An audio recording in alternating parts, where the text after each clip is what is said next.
সম্প্রদায়ের জন্য আমি পথপ্রদর্শক পাঠিয়েছি। নাম ধরে পবিত্র কোরআনে আল্লাহ তাআলার 25 জন নবীর নাম আছে। যেমন ধরেন আদম, নূহ, ইব্রাহিম, মুসা, যিশু, মুহাম্মদ, তারা সকলেই শান্তিতে থাকুন। পবিত্র কোরআনে আল্লাহ সুবহানাহু ওয়া তাআলার 25 জন নবীর নাম উল্লেখ করা আছে। তবে আল্লাহ তাআলা কোরআনে আরো বলেছেন, সূরা নিসার 164 নম্বর আয়াতে উল্লেখ করা হয়েছে। এছাড়াও সূরা গাফিরের 78 নম্বর আয়াতে উল্লেখ করা হয়েছে, আমি আগে তোমাকে বলেছি কিছু নবীদের কথা, কিছু রাসূলদের কথা, বাকিদের কথা বলিনি। তার মানে পবিত্র কোরআনে সব নবী রাসূলের নাম উল্লেখ করা নেই। আর আমাদের নবীজি মুহাম্মদ সাল্লাল্লাহু আলাইহি সাল্লাম বলেছেন, এটা একটা সহিহ হাদিস, এটার উল্লেখ আছে মিশকাত আল মাসাবিতে 3 নম্বর খণ্ডের হাদিস নম্বর 5737। আমাদের নবীজি মুহাম্মদ সাল্লাল্লাহু আলাইহি সাল্লাম বলেছেন যে আল্লাহ সুবহানাহু ওয়া তাআলা এই পৃথিবীতে প্রায় 1,24,000 পয়গম্বর পাঠিয়েছেন। তবে নাম ধরে পবিত্র কোরআনে 25 জনের কথা বলা হয়েছে। কিন্তু এই সব রাসূল যারা এসেছেন সর্বশেষ নবী মুহাম্মদ সাল্লাল্লাহু আলাইহি সাল্লামের আগে, তারা এসেছিলেন শুধু তাদের সম্প্রদায়ের জন্য। আর তারা যে কথাগুলো প্রচার করেছেন সেই কথাগুলো মেনে চলা দরকার ছিল একটা নির্দিষ্ট সময়ের জন্য। যেসব নবী রাসূল মুহাম্মদ সাল্লাল্লাহু আলাইহি সাল্লামের আগে এসেছিলেন, তারা এসেছিলেন শুধুমাত্র তাদের সম্প্রদায়ের জন্য। যেমন ধরেন ঈসা আলাইহিস সালাম, খ্রিস্টানরা যাকে বলে যীশু খ্রিস্ট, তিনি এসেছিলেন শুধু ইহুদিদের জন্য, ইসরায়েলীদের জন্য। আল্লাহ পবিত্র কোরআনে বলেছেন, সূরা ইমরানের 49 নম্বর আয়াতে উল্লেখ করা হয়েছে যে ঈসা নবী বা যীশু খ্রিস্ট তিনি ছিলেন বনী ইসরায়েলের জন্য একজন নবী, ইসরায়েলের সন্তানদের জন্য। এছাড়াও একই ধরনের কথা আছে সূরা সাফে 6 নম্বর আয়াতে উল্লেখ করা হয়েছে যে যীশু খ্রিস্ট নিজের মুখে বলেছেন ইসরায়েলবাসীদের উদ্দেশ্যে, আমাকে এখানে আল্লাহর রাসূল হিসেবে পাঠানো হয়েছে। আর একই ধরনের কথা এমনকি পবিত্র বাইবেলেও আছে। বাইবেলে উল্লেখ করা আছে গসপেল অফ ম্যাথিউ 10 নম্বর অধ্যায়ের 5-6 অনুচ্ছেদে যীশু খ্রিস্ট তার নিজের মুখে বলেছেন, তিনি তার শিষ্যদের বলছেন যে তোমরা কেউ জেন্টাইলদের পথ অনুসরণ করো না। এই জেন্টাইল কারা? যারা ইহুদি না, হিন্দুরা, মুসলিমরা। তোমরা কেউ জেন্টাইলদের পথ অনুসরণ করো না, আর তোমরা কেউ সামারিটিন শহরে প্রবেশ করবে না, তার বদলে তোমরা ইসরায়েলের শহরে প্রবেশ করবে। একই ধরনের কথা আছে গসপেল অফ ম্যাথিউ 15 নম্বর অধ্যায়ের 24 অনুচ্ছেদে, যেখানে যীশু খ্রিস্ট তার নিজের মুখে বলেছেন যে আমাকে পাঠানো হয়েছে শুধুমাত্র ইসরায়েলবাসীদের পথ দেখানোর জন্য। তার মানে হচ্ছে যে কোরআন এবং বাইবেলের কথা অনুযায়ী যীশু খ্রিস্টকে পাঠানো হয়েছিল শুধুমাত্র বনী ইসরায়েলীদের জন্য, শুধুমাত্র ইহুদিদের জন্য, ইসরায়েলের সন্তানদের জন্য। তবে নবীজি মুহাম্মদ সাল্লাল্লাহু আলাইহি সাল্লাম ছিলেন সর্বশেষ আর চূড়ান্ত নবী। লেকচারের শুরুতেই আমি পবিত্র কোরআনের একটা আয়াত বলেছিলাম, সূরা আহজাবের 40 নম্বর আয়াতে উল্লেখ করা হয়েছে, বলা হয়েছে, মা কানা মুহাম্মাদুন আবা আহাদিম মির রিজালিকুম ওয়ালাকিন রাসূলুল্লাহ ওয়া খাতামুন নবিয়্যিন ওয়া কানা আল্লাহু বিকুল্লি শাইইন আলিমা। মুহাম্মদ সাল্লাল্লাহু আলাইহি সাল্লাম তিনি তোমাদের মধ্যে কোনো পুরুষের পিতা নন, তবে তিনি হলেন আল্লাহর প্রেরিত রাসূল, আর তিনি হলেন নবুয়তের সিলমোহর। নিশ্চয়ই আল্লাহ তাআলা সব বিষয়ে জানেন। যেহেতু মুহাম্মদ সাল্লাল্লাহু আলাইহি সাল্লাম ছিলেন আল্লাহর সর্বশেষ ও চূড়ান্ত রাসূল, সেজন্য তাকে শুধুমাত্র মুসলিমদের জন্য পাঠানো হয়নি, আরবদের জন্য। আল্লাহ পবিত্র কোরআনে বলেছেন, সূরা আনবিয়ার 107 নম্বর আয়াতে উল্লেখ করা হয়েছে, ওমা আরসালনাকা ইল্লা রাহমাতাল লিল আলামিন, আমি তো তোমাকে পাঠিয়েছি শুধুমাত্র বিশ্বজগতের প্রতি রহমত হিসেবে, প্রাণী জগতের প্রতি একটা রহমত হিসেবে, পুরো মানুষ জাতির প্রতি রহমত হিসেবে। এরপর পবিত্র কোরআনে সূরা সাবার 28 নম্বর আয়াতে উল্লেখ করা হয়েছে, ওয়ামা আরসালনাকা ইল্লা কাফাতাল লিন-নাস বাশিরা ওয়া নাযিরা, আমি তো তোমাকে পাঠিয়েছি পুরো মানুষ জাতির রাসূল হিসেবে, সুসংবাদ দেবে আর পাপ কাজে সতর্ক করবে। কিন্তু অধিকাংশ মানুষই একথা জানে না। যেহেতু মুহাম্মদ সাল্লাল্লাহু আলাইহি সাল্লাম ছিলেন সর্বশেষ ও চূড়ান্ত নবী, আমাদের নবীজির পরে অন্য কোনো রাসূল বা নবী আসবেন না। সেই কারণেই তাকে শুধু মুসলিমদের জন্য পাঠানো হয়নি অথবা আরবদের জন্য, তাকে পাঠানো হয়েছিল পুরো মানুষ জাতির জন্য। আমরা মুসলিমরা আমরা বিশ্বাস করি যে পবিত্র কোরআন এটা হলো আল্লাহ তাআলার বাণী, এটা হলো আল্লাহ তাআলার সর্বশেষ আসমানি কিতাব। তাই কোরআন যা বলছে আমরা সেটা মানি। সেজন্যই আমরা এটাও মানি যে নবী মুহাম্মদ সাল্লাল্লাহু আলাইহি সাল্লাম হলেন সর্বশেষ ও চূড়ান্ত নবী, আর এটাও মানি তাকে পাঠানো হয়েছে পুরো মানুষ জাতির জন্য। তবে বেশিরভাগ অমুসলিম, সাধারণভাবে সব অমুসলিমই, তারা বিশ্বাস করে না যে কোরআন এটা আল্লাহর বাণী, আর সে কারণে তারা মানতে চায় না যে নবী মুহাম্মদ সাল্লাল্লাহু আলাইহি সাল্লাম হলেন আল্লাহর সর্বশেষ ও চূড়ান্ত নবী। তিনি এসেছেন পুরো মানুষ জাতির জন্য। এ কারণে অমুসলিমদেরকে বোঝানোর জন্য আমি এখানে সাহায্য আর নির্দেশনা নেব পবিত্র কোরআনের একটি আয়াত থেকে। আর আমার মতে এই আয়াতটাতে আছে দাওয়ার চাবিকাঠি, অমুসলিমদেরকে বোঝানোর মূল মন্ত্র। পবিত্র কোরআনে সূরা ইমরানের 64 নম্বর আয়াতে উল্লেখ করা হয়েছে, তাআলাউ ইলা কালমাতিন সাওয়াইন বাইনানা ওয়া বাইনাকুম। এসো সেই কথায় যাহা আমাদের এবং তোমাদের মধ্যে এক। যখন আমরা অন্য ধর্মের মানুষের কথা বলবো, সবচেয়ে ভালো পদ্ধতি যেটা পবিত্র কোরআনে বলছে, এসো সেই কথা যাহা আমাদের এবং তোমাদের মধ্যে এক। আসলে আমরা দেখি যে পৃথিবীর বিভিন্ন প্রধান প্রধান ধর্মগ্রন্থগুলোতে আমাদের নবীজি মুহাম্মদ সম্পর্কে কি বলা হয়েছে। তাহলে এই অমুসলিমরা যদি বিশ্বাস করে এই ধর্মগ্রন্থগুলো যেটা তাদের ধর্মের, যদি সেই ধর্মগ্রন্থে উল্লেখ থাকে, যদি তারা মনে করে যে এটা আল্লাহর বাণী, তাহলে সেই ধর্মগ্রন্থের কথাগুলো তাদের মানতে হবে। আসুন প্রথমেই আমরা দেখি হিন্দু ধর্মগ্রন্থগুলোতে নবী মুহাম্মদ সাল্লাল্লাহু আলাইহি সাল্লাম সম্পর্কে কি বলা হয়েছে। হিন্দু ধর্মগ্রন্থগুলোকে মোটামুটি ভাবে ভাগ করা যায় প্রধানত দুই ভাগে, যেমন শ্রুতি আর স্মৃতি। শ্রুতি অর্থ হচ্ছে যেটা প্রকাশিত হয়েছে, যেটা সবাই বুঝতে পেরেছে, যেটা মানুষ শুনেছে। এই শ্রুতি বিভিন্ন হিন্দু বিশেষজ্ঞদের মতে প্রচলিত আছে যে শ্রুতি হলো ঈশ্বরের বাণী। এটাও প্রধানত দুই ভাগে বিভক্ত, বেদ ও উপনিষদ। বেদ এই সংস্কৃত শব্দটা এসেছে বিদ থেকে, যার অর্থ হচ্ছে মানুষের জ্ঞান। আর বেদ প্রধানত চার প্রকার: ঋগ্বেদ, যজুর্বেদ, সামবেদ ও অথর্ববেদ। যদিও এই বেদগুলো ঠিক কোন সময় থেকে পৃথিবীতে আছে সেটা কেউ জানে না, তবে স্বামী দয়ানন্দ সরস্বতীর কথা অনুযায়ী, যিনি হলেন আর্য সমাজের প্রতিষ্ঠাতা, তিনি বলেছেন যে এই বেদগুলো আসলে এগুলোর বয়স হচ্ছে 131 কোটি বছর। তবে এই বিশেষজ্ঞদের বেশিরভাগই তারা বলেন বেদের বয়স আনুমানিক 4000 বছর। পৃথিবীর কোন অংশে এই বেদ প্রথম এসেছিল সেটা আমরা কেউ জানি না, কার উপরে এটা নাজিল হয়েছিল সেটাও আমরা জানি না। যদিও এইসব ব্যাপারগুলো পরিষ্কার নয়, তারপরও হিন্দুরা মনে করে যে এটাই আল্লাহর বাণী, এটাই হলো সবচেয়ে বিশুদ্ধ আর পবিত্র ধর্মগ্রন্থ যাবতীয় হিন্দু ধর্মগ্রন্থগুলোর মধ্যে। আসুন প্রথমেই আমরা দেখি হিন্দু ধর্মগ্রন্থগুলোতে নবী মুহাম্মদ সাল্লাল্লাহু আলাইহি সাল্লাম সম্পর্কে কি বলা হয়েছে। হিন্দু ধর্মগ্রন্থগুলোকে মোটামুটি ভাবে ভাগ করা যায় প্রধানত দুই ভাগে, যেমন শ্রুতি আর স্মৃতি। শ্রুতি অর্থ হচ্ছে যেটা প্রকাশিত হয়েছে, যেটা সবাই বুঝতে পেরেছে, যেটা মানুষ শুনেছে। এই শ্রুতি বিভিন্ন হিন্দু বিশেষজ্ঞদের মতে প্রচলিত আছে যে শ্রুতি হলো ঈশ্বরের বাণী। এটাও প্রধানত দুই ভাগে বিভক্ত, বেদ ও উপনিষদ। বেদ এই সংস্কৃত শব্দটা এসেছে বিদ থেকে, যার অর্থ হচ্ছে মানুষের জ্ঞান। আর বেদ প্রধানত চার প্রকার: ঋগ্বেদ, যজুর্বেদ, সামবেদ ও অথর্ববেদ। যদিও এই বেদগুলো ঠিক কোন সময় থেকে পৃথিবীতে আছে সেটা কেউ জানে না, তবে স্বামী দয়ানন্দ সরস্বতীর কথা অনুযায়ী, যিনি হলেন আর্য সমাজের প্রতিষ্ঠাতা, তিনি বলেছেন যে এই বেদগুলো আসলে এগুলোর বয়স হচ্ছে 131 কোটি বছর। তবে এই বিশেষজ্ঞদের বেশিরভাগই তারা বলেন বেদের বয়স আনুমানিক 4000 বছর। পৃথিবীর কোন অংশে এই বেদ প্রথম এসেছিল সেটা আমরা কেউ জানি না, কার উপরে এটা নাজিল হয়েছিল সেটাও আমরা জানি না। যদিও এইসব ব্যাপারগুলো পরিষ্কার নয়, তারপরও হিন্দুরা মনে করে যে এটাই আল্লাহর বাণী, এটাই হলো সবচেয়ে বিশুদ্ধ আর পবিত্র ধর্মগ্রন্থ যাবতীয় হিন্দু ধর্মগ্রন্থগুলোর মধ্যে। এরপরে গুরুত্ব পাবে তাদের উপনিষদ। এসেছে সংস্কৃত শব্দ থেকে উপা, যার অর্থ কাছে, নি অর্থাৎ নিচে, সদ অর্থাৎ বসা, কাছে এসে নিচে বসা। এককালে শিষ্য ছাত্ররা বসত তাদের শিক্ষকদের পায়ের কাছে, এটাকে বলা হচ্ছে উপনিষদ। এর অর্থ জ্ঞান, যেটা যাবতীয় অজ্ঞতা দূর করে দেয়।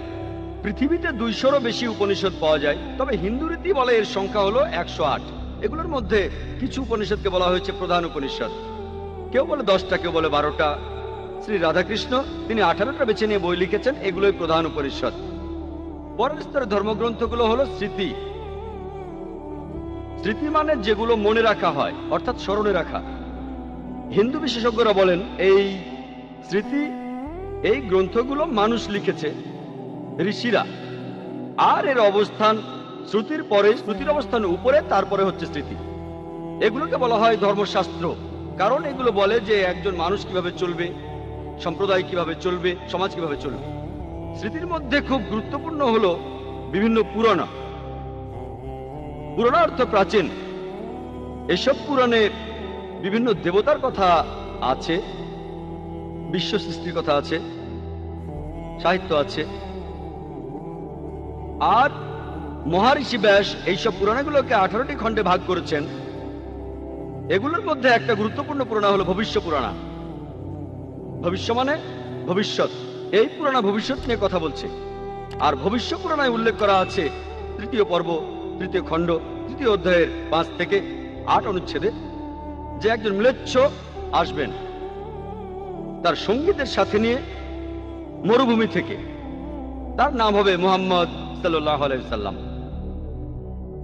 রাজা ভোজ এই দেবতুল্য মানুষকে স্নান করিয়ে পবিত্র করবেন আর তাকে স্বাগত জানাবেন সম্মানের সাথে, তার সাথে কথা বলবেন শ্রদ্ধার সাথে, আর বলবেন, হে মানুষ জাতির গর্ব, আপনি শয়তানকে হারানোর জন্য একটা বিশাল বাহিনী বানিয়েছেন।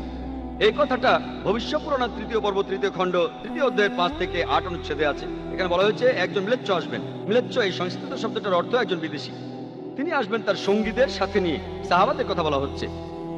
আসবেন মরুস্থল থেকে।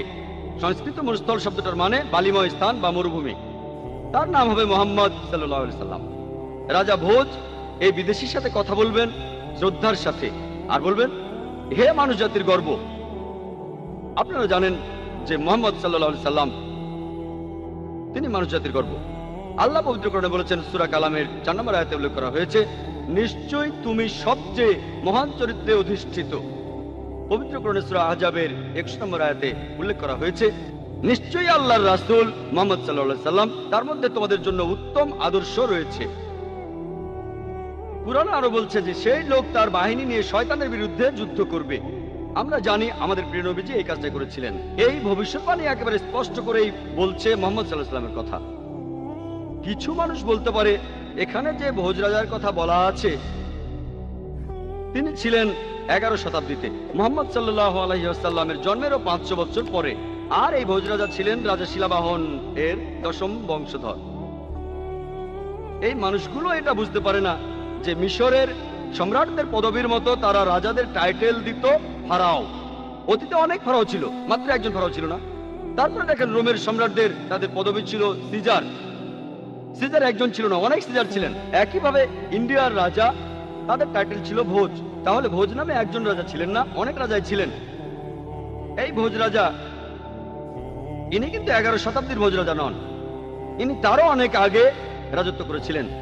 এরপর ভবিষ্য পুরাণে বলা হয়েছে 3য় পর্ব, 3য় খণ্ড, 3য় অধ্যায়ের 10 থেকে 27 অনুচ্ছেদে আছে, ম্লেচ্ছদের বসবাসের স্থান নষ্ট হয়ে গেছে। এখানে যে শত্রুরা আগে রাজত্ব করত, এখন সেখানে এসেছে আরো শক্তিশালী শত্রু। আমি একজন মানুষকে পাঠাবো যার নাম হবে মুহাম্মদ সাল্লাল্লাহু আলাইহি সাল্লাম। মানুষকে পরিচালিত করবেন সরল পথে। হে রাজা ভোজ, তুমি পিশাচদের রাজ্যে কখনোই যাবে না, কারণ আমি আমার দয়া দিয়েই তোমাকে পবিত্র করব। তারপর দেবতুল্য একজন মানুষ ভোজ রাজার কাছে আসলো, তারপর বলল যে আর্য ধর্ম এই পৃথিবীতে প্রতিষ্ঠিত হবে। এটা হবে ঈশ্বর পরমাত্মার আদেশে। আমার অনুসারীদের খাতনা দেওয়া থাকবে, তাদের মাথার পেছনে কোনো টিকি থাকবে না, তারা মুখে দাড়ি রাখবে, তারা একটা বিপ্লব করবে, তারা প্রার্থনার জন্য আহ্বান করবে, তারা সব হালাল খাবার খাবে, তারা বিভিন্ন পশুর মাংস খাবে, তবে এই লোকগুলো শুকরের মাংস খাবে না। তারা লতাপাতার মাধ্যমে নিজেদের পবিত্র করবে না, নিজেদের পবিত্র করবে যুদ্ধের মাধ্যমে। তাদের সম্প্রদায়কে বলা হবে মুসলমান। এই ভবিষ্যৎবাণী আর কারো কথা বলছে না, বলছে সর্বশেষ নবী মুহাম্মদ সাল্লাল্লাহু আলাইহি সাল্লামের কথা। বলা আছে, আমার অনুসারী তারাই হবে যে লোকদের খতনা দেওয়া থাকবে। আমরা জানি মুসলিমরা খতনা করে, তাদের মাথার পেছনে টিকি থাকবে না, অনেকে এটাকে বলে সিন্ডি, তাদের মুখে দাড়ি থাকবে, তারা একটা বিপ্লব করবে, তারা প্রার্থনার জন্য আহ্বান করবে। আজানের কথা বলা হচ্ছে, মুসলিমরা আজান দেয়। তারা সব হালাল খাবার খাবে, বিভিন্ন প্রাণীর মাংস খাবে, তবে তারা শুকরের মাংস খাবে না। আল্লাহ পবিত্রকরণে সব মিলিয়ে 4 জায়গায় বলেছেন। সূরা বাকারার 173 নম্বর আয়াতে উল্লেখ আছে, সূরা মাইদার 3 নম্বর আয়াতে উল্লেখ আছে, সূরা আনামের 145 নম্বর আয়াতে উল্লেখ আছে এবং সূরা নাহলের 115 নম্বর আয়াতে উল্লেখ করা আছে, হুররিমাত আলাইকুম মাইতাতু ওয়াদ-দামু ওয়া লাহমুল খিনজির ওয়া মা উহিল্লা লিগাইরিল্লাহ বিহি। তোমাদের জন্য হারাম করা হয়েছে মৃত জন্তু, রক্ত, শুকর মাংস খাওয়া এবং যে পশু জবাইকালে আল্লাহ ব্যতীত অন্য কারো নাম নেওয়া হয়েছে। যেহেতু পবিত্রকরণে বেশ কয়েকবার এই কথা বলা হয়েছে যে শুকরের মাংস খাওয়া হারাম, মুসলিমরা আমরা শুকর খাই না। ভবিষ্যৎবাণীটা আরো বলছে যে তারা লতাপাতার মাধ্যমে পবিত্র হবে না, তারা পবিত্র হবে যুদ্ধের মাধ্যমে, আর তাদেরকে ডাকা হবে মুসলমান বলে। এই ভবিষ্যৎবাণীটা পরিষ্কারভাবে বলছে সর্বশেষ এবং চূড়ান্ত নবী মুহাম্মদ সাল্লাল্লাহু আলাইহি সাল্লাম সম্পর্কে। এরপরে ভবিষ্য পুরাণে আরো উল্লেখ করা আছে। 3য় পর্ব 1ম খণ্ড 3য় অধ্যায়ের 21 থেকে 23 অনুচ্ছেদে বলা হয়েছে যে 7টা পবিত্র শহর কাশীতে, সেগুলো ভরে গেছে দুর্নীতিতে আর রাক্ষসে। সেই সময়ে ম্লেচ্ছদের দেশে ম্লেচ্ছ ধর্মের অনুসারী যারা আছে তারা ভালো মানুষ, তাদের মধ্যে সব ভালো গুণই আছে। আর এই দেশে দেখো সব ধরনের পাপই বিদ্যমান আছে। হে ঋষি, তোমার প্রভুর নামকে সমুন্নত রেখো। এখানে আসলে বলা হচ্ছে মুহাম্মদ সাল্লাল্লাহু আলাইহি সাল্লামের কথা, তার অনুসারীদের কথা। মুহাম্মদ সাল্লাল্লাহু আলাইহি সাল্লামের কথা বেদেও ভবিষ্যৎবাণী করা হয়েছে। অথর্ব বেদে বলা হয়েছে 20 নম্বর গ্রন্থে 127 নম্বর অনুচ্ছেদের 1 থেকে 14 নম্বর মন্ত্র, এটাকে বলা হয় কুন্টাক সুক্তাস। কুন্টাক অর্থ পেটের ভিতর লুকানো গ্রন্থি। তার মানে এই মন্ত্রগুলোর যে অর্থ সেটা লুকানো আছে, আপনারা পরে এগুলো সম্পর্কে জানতে পারবেন। কুন্টাকের আরো একটা অর্থ দুর্দশা থেকে মুক্ত, আরেকটা অর্থ শান্তি, আর ইসলামেরও একই অর্থ। এর আরেকটা অর্থ হলো পৃথিবীর কেন্দ্র। আমরা জানি যে মক্কা শহরটা পৃথিবীর কেন্দ্র। আল্লাহ পবিত্রকরণে বলেছেন, সূরা ইমরানের 96 নম্বর আয়াতে উল্লেখ করা হয়েছে, মানুষ জাতির জন্য প্রথম ঘর বানানো হয়েছিল বাক্কায়। এটা মক্কার আরেকটা নাম। আমি এখানে 14টা মন্ত্রের সবগুলো বলার সময় পাবো না, এখন আপনাদের সামনে সংক্ষেপে 4টা মন্ত্র বলবো। অথর্ববেদ 20 নম্বর গ্রন্থে 127 নম্বর অনুচ্ছেদের 1 নম্বর মন্ত্র বলছে, তিনি হলেন নরসাংসা, তিনি হলেন কাওরামা, যাকে রক্ষা করা হয়েছে 60,090 জন শত্রুর কবল থেকে। 2 নম্বর মন্ত্র বলছে, তিনি একজন উটে চড়া ঋষি। 3 নম্বর মন্ত্র বলছে, তিনি হলেন মামা ঋষি। 4 নম্বর মন্ত্র বলছে, তিনি হলেন বৈষ্ণবী রেব। 1 নম্বর মন্ত্র বলছে, তিনি হলেন নরসাংসা। নর সংস্কৃত শব্দটার অর্থ একজন মানুষ, একজন ব্যক্তি। সাংসা মানে প্রশংসা, প্রশংসনীয়, যে মানুষটা প্রশংসনীয়। আর আরবি শব্দ মোহাম্মদের অর্থ ঠিক সেটাই, প্রশংসনীয়। এটাই ছিল সর্বশেষ চূড়ান্ত নবী রাসূলুল্লাহ সাল্লাল্লাহু আলাইহি ওয়াসাল্লামের নাম। এরপর বলা হয়েছে তিনি হলেন কাওরামা। কাওরামা শব্দটার আরেকটা অর্থ হলো শান্তির রাজপুত্র। আর আমাদের নবীজি সাল্লাল্লাহু আলাইহি সাল্লাম শান্তির রাজপুত্রই ছিলেন। এর আরেকটা অর্থ হলো অভিবাসী। আমরা জানি নবীজি সাল্লাল্লাহু আলাইহি সাল্লাম মক্কা থেকে মদিনায় হিজরত করেছিলেন, তিনি অভিবাসী ছিলেন। এরপরে বলা হয়েছে তাকে রক্ষা করা হয়েছে 60,090 জন শত্রুর কবল থেকে। আমরা জানি সে সময় মক্কায় যেসব লোক নবীজি সাল্লাল্লাহু আলাইহি সাল্লামের বিরুদ্ধে ছিলেন তাদের সংখ্যা ছিল প্রায় 60,000। 2 নম্বর মন্ত্র বলছে, তিনি হবেন একজন উটে চড়া ঋষি। কোন ইন্ডিয়ান ঋষি অথবা ব্রাহ্মণ কখনোই উটের পিঠে চড়বেন না, কারণ উটে চড়া ব্রাহ্মণদের জন্য নিষিদ্ধ।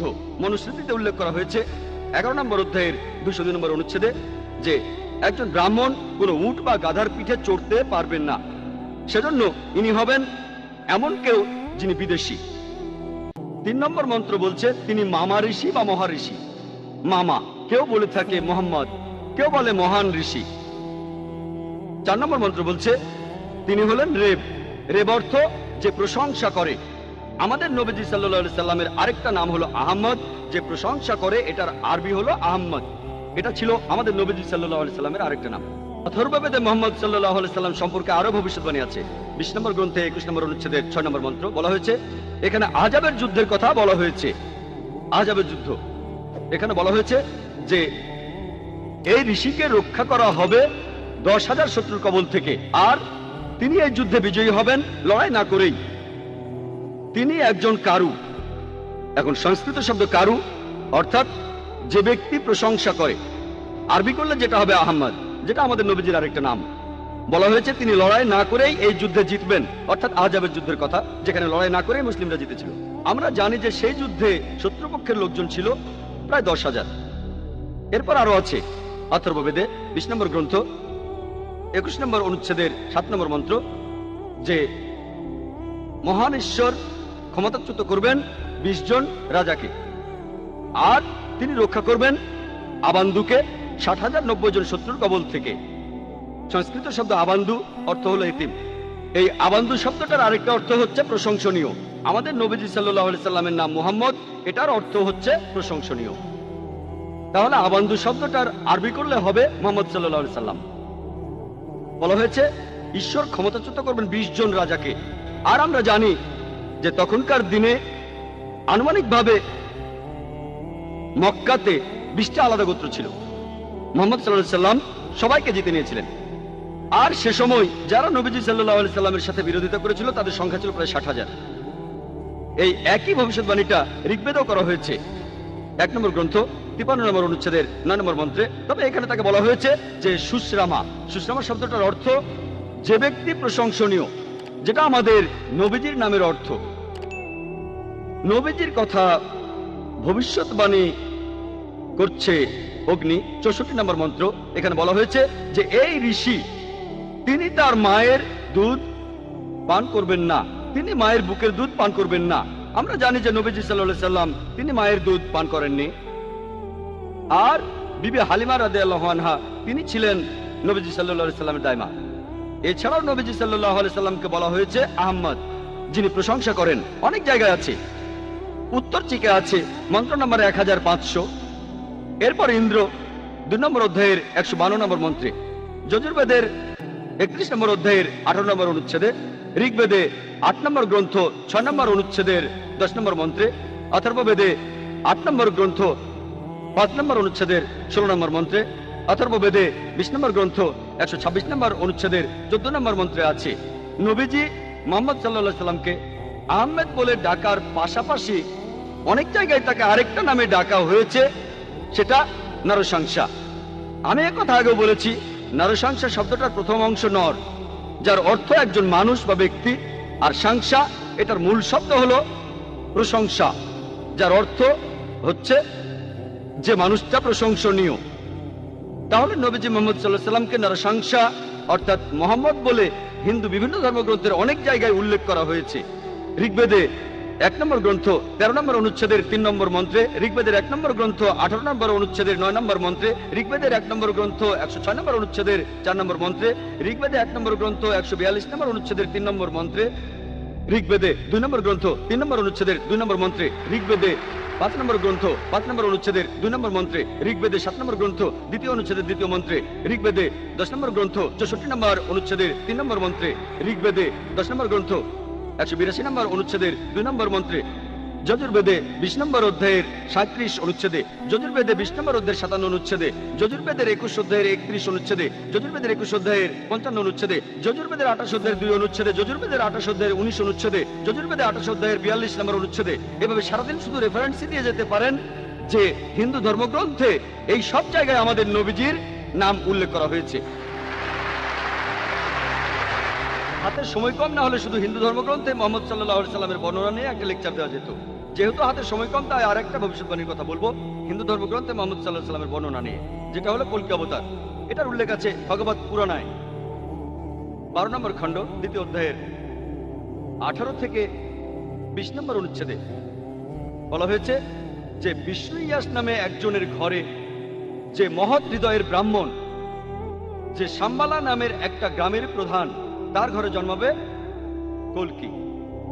তাকে ঈশ্বর দেবেন উৎকৃষ্ট গুণাবলী, আর ঈশ্বর তাকে দেবেন 8টা অলৌকিক শক্তি। তিনি চড়বেন একটা সাদা ঘোড়ায়, তার ডান হাতে থাকবে একটি তরবারি।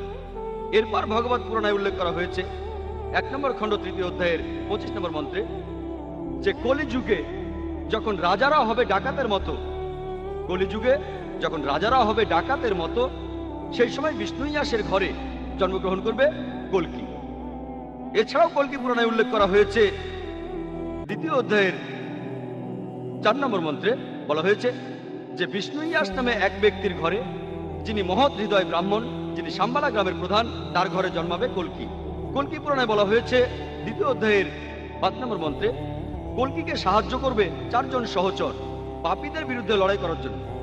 কল্কি পুরাণে বলা হয়েছে দ্বিতীয় অধ্যায়ের 7 নম্বর মন্ত্রে কল্কি অবতারকে যুদ্ধক্ষেত্রে দেবদূত বা ফেরেশতারা সাহায্য করবে। কল্কি পুরাণের দ্বিতীয় অধ্যায়ের 11 নম্বর মন্ত্রে বলা হয়েছে যে বিষ্ণু ইয়াস নামে এক ব্যক্তির ঘরে জন্ম নেবে সুমতির গর্ভে। কল্কি পুরাণের দ্বিতীয় অধ্যায়ের 15 নম্বর মন্ত্রে উল্লেখ করা হয়েছে যে তিনি মাধব মাসের দ্বাদশ দিনে জন্মগ্রহণ করবেন। এক কথায় হিন্দু ধর্মগ্রন্থের এই কথাগুলি কল্কি অবতার সম্পর্কে বলছে। আমি এবারে এই কথাগুলি আবারও সাজিয়ে আর সংক্ষেপে বলছি। 1 নম্বর পয়েন্ট, তার বাবার নাম হবে বিষ্ণু ইয়াস। বিষ্ণু মানে ঈশ্বর, ইয়াস এর মানে ভৃত্য, অর্থাৎ ঈশ্বরের ভৃত্য। যদি এটার আরবি করেন সেটা হবে আব্দুল্লাহ, অর্থাৎ আমাদের নবীজি সাল্লাল্লাহু আলাইহি সাল্লামের বাবা। তার মায়ের নাম হবে সুমতি। সুমতি সংস্কৃত শব্দটার অর্থ প্রশান্ত, প্রশান্তি, শান্তি। এটার আরবি করলে হবে আমিনা, অর্থাৎ আমাদের নবীজি সাল্লাল্লাহু আলাইহি সাল্লামের মা। বলা হয়েছে তিনি জন্মগ্রহণ করবেন সাম্বালা নামে একটি গ্রামে। সাম্বালা মানে একটি প্রশান্ত এবং শান্তির জায়গা। আমরা জানি মক্কাকে বলা হয় দারুল আমান, অর্থাৎ শান্তির ঘর। নবীজি সাল্লাল্লাহু আলাইহি সাল্লাম জন্মেছিলেন মক্কায়। এরপরে বলা হয়েছে যে তিনি সাম্বালা গ্রামের প্রধানের ঘরে জন্মগ্রহণ করবেন। আমরা জানি যে নবীজি মুহাম্মদ সাল্লাল্লাহু আলাইহি সাল্লাম মক্কার প্রধান ব্যক্তির ঘরে জন্মেছিলেন। এরপরে বলা হয়েছে তিনি মাধব মাসের দ্বাদশ দিনে জন্মাবেন। আমরা জানি যে মুহাম্মদ সাল্লাল্লাহু আলাইহি সাল্লাম রবিউল আউয়াল মাসের 12 তারিখে জন্মেছিলেন। আরো বলা হয়েছে যে তিনি হবেন শেষ ঋষি, শেষ নবী, অন্তিম ঋষি। আমরা জানি পবিত্র কোরআনে সূরা আহজাবের 40 নম্বর আয়াতে উল্লেখ করা হয়েছে মা কানা মুহাম্মাদুন আবা আহাদিম মিন রিজালিকুম ওয়ালাকিন রাসূলুল্লাহ ওয়া খাতামুন নবিয়্যিন ওয়া কানা আল্লাহু বিকুল্লি শাইইন আলিমা। মুহাম্মদ সাল্লাল্লাহু আলাইহি সাল্লাম তোমাদের মধ্যে কোনো পুরুষের পিতা নয়, তবে তিনি আল্লাহর প্রেরিত রাসূল এবং তিনি নবুয়তের সিলমোহর। নিশ্চয়ই আল্লাহ সব বিষয় সম্পর্কে জানেন। তাহলে কোরআন বলছে যে নবীজি সাল্লাল্লাহু আলাইহি সাল্লাম হলেন সর্বশেষ রাসূল। এরপরে বলা হয়েছে যে এই ঋষি, এই কল্কি অবতার, তিনি তার জ্ঞান পাবেন, আলোকপ্রাপ্ত হবেন প্রথমবার সেটা রাতের বেলায় একটা গুহার ভেতরে। তারপরে তিনি উত্তর দিকে রওনা দিয়ে ফিরে আসবেন। আমরা জানি মুহাম্মদ সাল্লাল্লাহু আলাইহি সাল্লাম প্রথম ওহী তিনি পেয়েছিলেন রাতের বেলায় হেরা গুহায় জবলে নূরে। আর পবিত্র কোরআনের সূরা দুখানে 2 ও 3 নম্বর আয়াতে উল্লেখ করা হয়েছে। এছাড়াও সূরা কদরের 1 নম্বর আয়াতে উল্লেখ করা হয়েছে ইন্না আনজালনাহু ফি লাইলাতিল কদর, নিশ্চয়ই আমি অবতীর্ণ করেছি কোরআন এই মহামান্বিত রাতে। আমরা জানি মুহাম্মদ সাল্লাল্লাহু আলাইহি সাল্লাম মদিনায় হিজরত করেছিলেন, যেটা ছিল মক্কা শহরের উত্তর দিকে। তারপর আবার মক্কায় ফিরে আসে। হয়েছে যে ঈশ্বর তাকে দেবেন অতি উৎকৃষ্ট গুণাবলী। বলা হয়েছে যে তিনি 8টা অলৌকিক শক্তি পাবেন।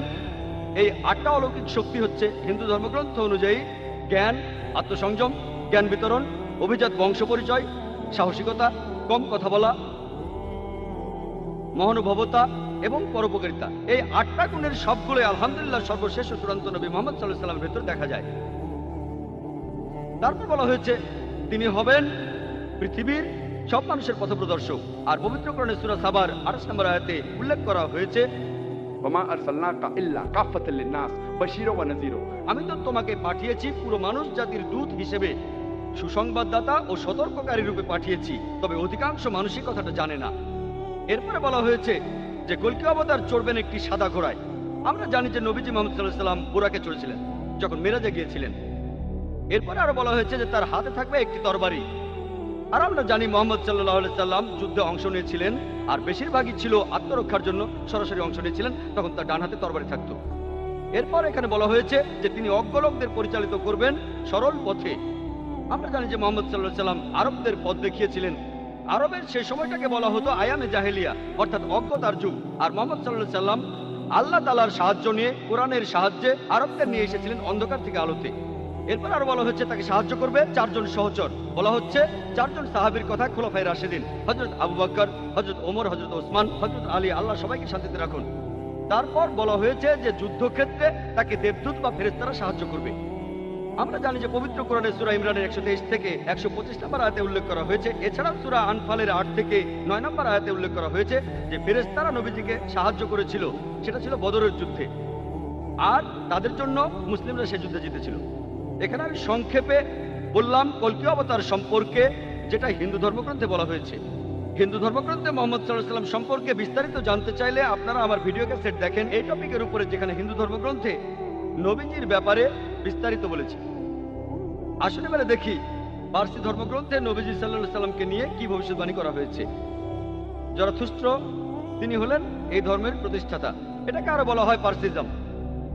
এটার উৎপত্তি হয়েছে পার্সিয়াতে এখন থেকে 2500 বছর আগে। এই পার্সিজম ধর্মটাকে আরো বলা হয় ম্যাগিয়ানিজম, অথবা যে ধর্মের অনুসারীরা অগ্নি পূজা করে। পার্সিদের যে পবিত্র ধর্মগ্রন্থ সেগুলো দশাতির এবং আভেস্তা। আভেস্তাকে আবার জেন্দ আভেস্তা বলা হয়। দশাতির দুই ভাগে বিভক্ত, খুর্দা দশাতির ও করণ দশাতির। আভেস্তারও আবার দুই ভাগ, খুর্দা আভেস্তা ও করণ আভেস্তা। অনেকে এগুলোকে বলে জেন বা মহাজেন। আপনারা যদি এই পার্সি ধর্মগ্রন্থ পড়েন, অনেক জায়গাতে দেখবেন নবীজি মোহাম্মদ সাল্লাল্লাহু আলাইহি সাল্লামের কথা সেখানে বলা হয়েছে। আভেস্তায় উল্লেখ করা হয়েছে আছে পারভারদিনী আসতে 28 নম্বর অধ্যায়ের 129 নম্বর অনুচ্ছেদে বলা হয়েছে তার নাম হবে জয়যুক্ত, তার নাম হবে আস্তাবেত আরেতা, তার আরো একটা নাম হবে সোসিম। বলা হয়েছে যে তাকে এখানে ডাকা হবে নামটা সোসিয়ান, তার নাম হবে আস্তাবেত আরেতা। আমরা জানি নবীজি সাল্লাল্লাহু আলাইহি সাল্লাম যুদ্ধ জিতেছিলেন, অনেক যুদ্ধ জিতেছিলেন। আর এখানে সোসিয়ান থাকবে। ইতিহাসের বিশ্বকোষের কথা অনুযায়ী শব্দটার অর্থ যে মানুষটা প্রশংসা করেছে। এটার আরবি হলে সেটাই হবে মোহাম্মদ সাল্লাল্লাহু আলাইহি সাল্লাম। তাহলে পার্সি বিভিন্ন ধর্মগ্রন্থেও মোহাম্মদ সাল্লাল্লাহু আলাইহি সাল্লামের নাম উল্লেখ করা হয়েছে। এরপর বলা হয়েছে তিনি হবেন আস্তাবেত আরিতা। আস্তাবেত আরিতা অর্থাৎ যে ব্যক্তি প্রশংসা করে। এটা হলো নবীজি সাল্লাল্লাহু আলাইহি সাল্লামের আরেকটা নাম আহমদ। আহমদ শব্দটার অর্থ যে প্রশংসা করে। এরপর আরো আছে জেন্দাবেস্তার জামিয়া আদি আসতে 16 নম্বর অধ্যায়ের 95 অনুচ্ছেদে যে তার বন্ধুরা চলে আসবে, অর্থাৎ আস্তাবেত আরিতার বন্ধুরা। তারা সেখানে শয়তানের বিরুদ্ধে যুদ্ধ করবে, তারা চিন্তা ভাবনা করবে, ভালো কথা বলবে, ভালো কাজ করবে, আর তাদের জিহ্বা কোনো মিথ্যা উচ্চারণ করবে না। এখানে নবীজির সাহাবীগণের কথা বলা হচ্ছে। এখানে তাকে বলা হয়েছে আস্তাবেত আরেতা, যার অর্থ যে প্রশংসা করে, মানে আহমদ সাল্লাল্লাহু আলাইহি সাল্লাম, যেটা নবীজির আরেকটা নাম। এখানে সাহাবীগণের কথা বলা হচ্ছে, অর্থাৎ নবীজির সহচরেরা। তারা ভালো মানুষ হবে, চিন্তা করে কাজ করবে, ভালো কথা বলবে, তারা সবাই ভালো কাজ করবে, তাদের জিহ্বা কোনো মিথ্যা উচ্চারণ করে না, অর্থাৎ তারা মিথ্যা কথা বলে না। আর আমরা জানি যে সাহাবীগণ মাশাআল্লাহ সত্যি কথাই বলতেন। এরপর দশাতিরেও নবীজি মুহাম্মদ সাল্লাল্লাহু আলাইহি ওয়াসাল্লাম সম্পর্কে ভবিষ্যৎবাণী করা হয়েছে। এটা হলো পার্সিদের আরেকটা ধর্মগ্রন্থ। দশাতির মানে 10 আর তীর, অর্থাৎ যে বইটার 10টা অংশ আছে। এটা দস্তুর শব্দটার বহুবচন, আর দস্তুর মানে একটা ধর্মীয় আইন। তাহলে এই বইটাতে 10টা অংশ আছে আর ধর্মীয় আইন। দশাতিরে উল্লেখ করা হয়েছে যে পার্সিরা যখন তাদের ধর্ম ত্যাগ করবে, জেরস্ট্রিয়ানরা যখন তাদের ধর্ম ত্যাগ করবে, যখন তারা নিঃসঙ্গ হয়ে যাবে, তখন মরুভূমি থেকে একজন লোক আসবে, তার অনুসারীরা পার্সিদের বশে আনবে, আর তারা পার্সিদের রাজ্য জয় করে নেবে। তারা মানুষ জাতির জন্য একটা অনুগ্রহ হবে। তারা তাদের মন্দিরের ভেতর আগুনের পূজা করবে না, তারা প্রার্থনা করবে ইব্রাহিমের ঈশ্বরের ঘরের দিকে মুখ করে। তারা কোনো মূর্তি পূজা করবে না। তারা হবে প্রভু এবং শাসক পার্সিয়ার। এছাড়াও তারা পার্সিয়ার অন্যান্য ধর্মীয় স্থানেও রাজত্ব করবে। আর তাদের নবী তিনি খুব যুক্তিবাদী হবেন আর অলৌকিক কাজ করবেন। এই ভবিষ্যৎবাণী আর কারো কথা বলছে না, বলছে আমাদের নবীজি মুহাম্মদ সাল্লাল্লাহু আলাইহি সাল্লামের কথা। এরপরে আরো আছে, এটা আছে বুন্দা হিসানে 30 নম্বর অধ্যায়ের 6 থেকে 27 নম্বর অনুচ্ছেদে যে সোসিয়ান হবেন শেষ নবী। সোসিয়ান এটা নিয়ে আগে বলেছি, বিশ্বকোষের কথা অনুযায়ী এটার অর্থ হলো প্রশংসনীয়, অর্থাৎ মুহাম্মদ সাল্লাল্লাহু আলাইহি সাল্লাম। আর এখানে বলা হয়েছে যে নবীজি মুহাম্মদ সাল্লাল্লাহু আলাইহি সাল্লাম হবেন শেষ নবী। এটা হলো সংক্ষেপে পার্সি ধর্মগ্রন্থগুলোতে আমাদের নবীজির বর্ণনা। আসুন দেখি বৌদ্ধ ধর্মগ্রন্থগুলোতে আমাদের নবীজি সম্পর্কে কি বলা হয়েছে। তাই সব বৌদ্ধ ধর্মগ্রন্থে আছে যে ভবিষ্যতে একজন মাইত্রী আসবেন। আর চিক্কবতী সিংহনাথ সুতান্তাতে বলা হয়েছে ডি 11176 বলা হয়েছে যে আরেকজন বুদ্ধ আসবেন, তার নাম মাইত্রী, যিনি পবিত্র, যিনি সবার উপরে, যিনি আলোকপ্রাপ্ত, যিনি খুব জ্ঞানী আর বিনয়ী, যিনি মঙ্গলজনক, যার রয়েছে বিশ্বজগতের জ্ঞান। তিনি অলৌকিকভাবে যে জ্ঞান আরোহণ করবেন সেটা পুরো পৃথিবীতে প্রচার করবেন। তিনি একটা ধর্ম প্রচার করবেন যে ধর্মটা শুরুতে গৌরবময় থাকবে, চরম সময়ে গৌরবময় থাকবে, আর শেষেও গৌরবময় থাকবে। তিনি একটা জীবন দর্শন প্রচার করবেন যেটা হবে সত্য এবং পুরোপুরি সঠিক। তার সাথে কয়েক হাজার সন্ন্যাসী থাকবে, যেখানে আমার সাথে কয়েকশো সন্ন্যাসী থাকে। এই কথাটা আরো বলা হয়েছে সেক্রেট বুক অব স্টে 35 নম্বর খণ্ডের 225 নম্বর পৃষ্ঠায়। একজন মাইত্রী আসবেন যার কিছু বিশেষ বৈশিষ্ট্য আর গুণ থাকবে। এরপরে বলা হয়েছে যে তিনি হাজার হাজার মানুষকে নেতৃত্ব দেবেন, যেখানে আমি নেতৃত্ব দিয়েছি কয়েকশো মানুষকে। এরপর আরো আছে গসপেল অফ বুদ্ধায় 217 ও 218 নম্বর পৃষ্ঠায়, যে আনন্দ বুদ্ধকে প্রশ্ন করলেন যে হে আশীর্বাদ প্রাপ্ত, আপনি যখন চলে যাবেন কে আমাদের পথ দেখাবে? তখন গৌতম বুদ্ধ উত্তরে বললেন, আমি এই পৃথিবীর প্রথম বুদ্ধ নই, এমনকি শেষ বুদ্ধ আমি নই। ভবিষ্যতে আরেকজন বুদ্ধ পৃথিবীতে আসবেন, যিনি পবিত্র, যিনি সবার উপরে, যিনি আলোকপ্রাপ্ত, যিনি খুব জ্ঞানী আর বিনয়ী, যিনি মঙ্গলজনক, যার রয়েছে বিশ্বজগতের জ্ঞান। তিনি প্রচার করবেন একটা ভালো ধর্ম। তিনি যে ধর্ম প্রচার করবেন সেটা শুরুতে গৌরবময় থাকবে, চরম সময়ে গৌরবময় থাকবে, আর শেষেও গৌরবময় থাকবে। তিনি যে ধর্ম প্রচার করবেন তার ভিত্তি হবে সত্য, আর সেটাই হবে সঠিক জীবন দর্শন। আর তার থাকবে হাজার হাজার শিষ্য, যেখানে আমার ছিল মাত্র কয়েকশো শিষ্য। বুদ্ধের প্রধান শিষ্য আনন্দ তাকে প্রশ্ন করলেন, আমরা তাকে কিভাবে চিনব? বুদ্ধ উত্তর দিলেন, সেই লোকের নাম হবে মাইত্রী। মাইত্রী অর্থাৎ ক্ষমাশীল, স্নেহময়, দয়ালু, করুণাময়। এই শব্দটার আরবি করলে হবে রাহমা। আল্লাহ পবিত্র কোরআনে বলেছেন, সূরা আম্বিয়ার 107 নম্বর আয়াতে উল্লেখ করা হয়েছে, ওয়ামা আরসালনাকা ইল্লা রাহমাতুল লিল আলামিন। আমি তো তোমাকে পাঠিয়েছি শুধুমাত্র বিশ্বজগতের প্রতি রহমত হিসেবে, জীবজগতের প্রতি রহমত হিসেবে, পুরো মানুষ জাতির প্রতি রহমত হিসেবে। এই রাহমা শব্দটা আর এর সমার্থক শব্দ ক্ষমা, এটা কোরআনে আছে সব মিলিয়ে 409 বার। আর কোরআনের প্রত্যেক সূরা, শুধুমাত্র 9 নম্বর সূরা তওবা বাদে প্রত্যেক সূরার শুরুতেই আছে বিসমিল্লাহির রহমানির রহিম, দয়াময় পরম দয়ালু আল্লাহর নামে শুরু করছি। তাহলে বৌদ্ধ ধর্মগ্রন্থগুলোতে মাইত্রী নামে একজনের ভবিষ্যৎবাণী করা হয়েছে, যিনি আসলে আমাদের নবীজি সাল্লাল্লাহু আলাইহি সাল্লাম। বৌদ্ধ ধর্মগ্রন্থে নবীজি সম্পর্কে ভবিষ্যৎবাণী আরো অনেক আছে।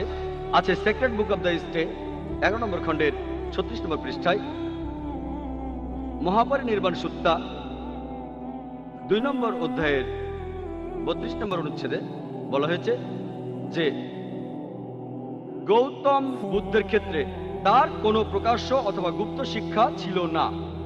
হে আনন্দ, তথাগতরা অথবা শিক্ষকরা মুঠোবন্ধ করে রাখবে না, জ্ঞানটা তোমাদের নিজের কাছে রেখে দেবে না, এটা প্রচার করতে হবে। আমরা জানি মুহাম্মদ সাল্লাল্লাহু আলাইহি সাল্লাম আল্লাহর কাছ থেকে ওহী হিসাবে যা পেয়েছিলেন সেটা সবার জন্য প্রচার করেছেন, আর সাহাবাগণকে বলেছেন এগুলো মানুষের কাছ থেকে লুকিয়ে রেখো না, মানুষের মাঝে এগুলো প্রচার করো। এই ভবিষ্যৎবাণীতে এটাই বলা হয়েছে, এখানে প্রকাশ্য বা গুপ্ত কিছুই নেই, সবকিছুই মানুষের মাঝে প্রচার করতে হবে। বৌদ্ধ ধর্মগ্রন্থে এরপর আরো আছে secret book of the stay 11 number খণ্ডের 97 নম্বর পৃষ্ঠায়, মহাপরিনির্বাণ সুত্তা 5 নম্বর অধ্যায়ের 36 পৃষ্ঠায় বলা হয়েছে যে গৌতম বুদ্ধের যেমন এক পরিচারক ছিল, অর্থাৎ প্রধান শিষ্য আনন্দ, একইভাবে মাইত্রীরও এক পরিচারক থাকবে। ইতিহাস থেকে আমরা জানি, নবীজি সাল্লাল্লাহু আলাইহি সাল্লামের সিরাত থেকে, যে আমাদের নবীজির পরিচারক ছিলেন হযরত আনাস রাদিয়াল্লাহু আনহু।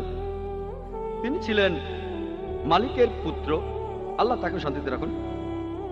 আর হযরত আনাস রাদিয়াল্লাহু আনহু বলেছেন, আমার বাবা মা 8 বছর বয়সে আমাকে নবীজির হাতে তুলে দেন। তার মা নবীজিকে বলেছিলেন, হে আল্লাহর রাসূল, একে আপনার পরিচারক হিসেবে গ্রহণ করুন। আর হযরত আনাস রাদিয়াল্লাহু আনহু বলেছেন যে নবীজি সাল্লাল্লাহু আলাইহি সাল্লাম তাকে দেখতেন নিজের ছেলের মতোই। আর আমরা জানি হযরত আনাস রাদিয়াল্লাহু আনহু সবসময় নবীজির সঙ্গে থাকতেন, শান্তির সময় থাকতেন, যুদ্ধের সময়ও থাকতেন, নিরাপত্তার সময় থাকতেন, বিপদের সময়ও থাকতেন।